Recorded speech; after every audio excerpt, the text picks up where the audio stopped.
Hi, I'm Clare Fearon from Newcastle University. Join me on my Extraordinary Evolution workshop on the 1st November at the Northumberland STEM event. My workshop takes the process of evolution right back to the basics. We'll be looking at DNA and how that programs our bodies.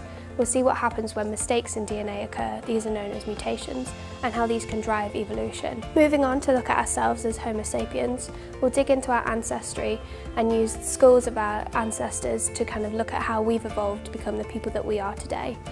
You will have a chance to look at the schools yourselves and have a feel of them, kind of inspect them a little bit and try and put them in order of kind of how we've evolved. We'll also have a group discussion as to whether we think we're still evolving or if this is it for us, and we'll look at some research that's going on at Newcastle University and what that kind of means for how evolution is driving us forwards.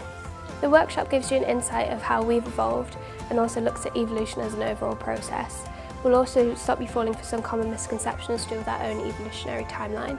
Not only will you get to handle fossil casts, you'll also develop your team working skills and some problem solving skills as well.